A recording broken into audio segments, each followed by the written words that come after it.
আসসালামু আলাইকুম। কিতা খবর? আপনার সারা আছেন ভালো? আশা করি আল্লাহর রহমতে আমিও আছি। আগে আম্মা একটা জিনিস কইতা যে রাত্রে যদি না খাইয়া ঘুমাও তাহলে 100 মাংস খাবে। আসলে জিনিসটা খুব বেশি রিয়েল। এটা হইলো আম্মার একমাত্র আম্মার মিসিং খুব বেশি। আসলে মায়া এমন একটা জিনিস, পৃথিবীর যে সীমান্তেই থাকো না কেন, এই মায়া থাকতে গেলে তার পরিণতি এত ভয়াবহ। এই মায়ায় পারে সকল সমস্যার সমাধান দিতে, আর এই মায়ায় পারে সকল সমাধান যে ধ্বংস। তাই এক মাছ যেটা হইলে আম্মাদানরে খুব বেশি মিস করা, খুব বেশি মনে পড়ে সেহেরির সময়, যেই সময় খাওয়া দাওয়া সময়টা সামনে বই আর একলা একলা খায়। আম্মায় না খাইতে পারলেও সেহেরির সময় আমার ফুয়া তুই খাই রিনি, তুই পেট ভরে খা, সারাদিন যাওয়াইতে কিলা যাইব সারাদিন ইগুন খাইয়া ই বাদ চেটটা খাই এরার উঠিলা এখানে খাওয়ার লাগি, ইগুন খাইতা করি উঠি আহি নিজেরও কষ্ট দিলা এখানে, ইত্যাদি ইত্যাদি। আব্বা আব্বা এরার তো আর তুলনা হইয়া আর শেষ করার আছে। যাই এক দিন শেষে আম্মারে আব্বারে আই লাভ ইউ আর আই মিস। প্রতিটা দায়িত্বশীল বাবার প্রতি রেসপেক্ট, অবিরাম ভালোবাসা।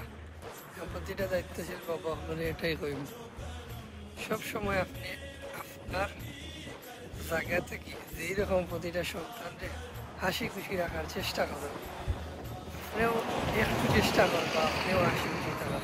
কিছু কিছু বাবা হলরে কইম বর্তমান পুরা ইয়ং জেনারেশন বাবা হলে আপনারা আসলে বেশিরভাগ সময় দেখি আপনার আর চিন্তাধারা না, আপনার আর শয় স্বপ্ন, আপনার আর মানুষ দেখানির দাপট ইত্যাদি ইত্যাদি করতে গিয়া কিন্তু আপনার আর বাচ্চা কাচ্চা মানি তার যেটা প্রয়োজন এটা আপনার কাছ থেকে পাই না। আসলে আপনার বাবা উচিত যে আমার বয়স অনুযায়ী বা আমার এভরিথিং সব কিছু মিলাইয়া আমার এটা করা উচিত না না।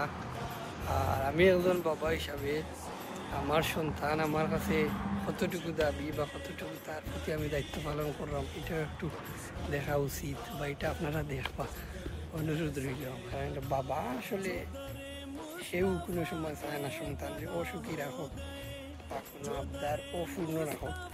কিছু কিছু বাবার ক্ষেত্রে আমি করি, আবার প্রতিটা বাবার ক্ষেত্রে আমি না। প্রতিটা বাবা প্রতিটা মা আসলে সবসময় সন্তানের ভালো প্লাস সবসময় সুখী রাখতো। যাই একদিন শেষে বলা থাকবা সবাই দেখা হইব ইনশাআল্লাহ আবারও। তবে সবসময় অহংকার মুক্ত শান্ত থাকবা আপনারা। আল্লাহ হাফিজ, রামাদান মুবারক।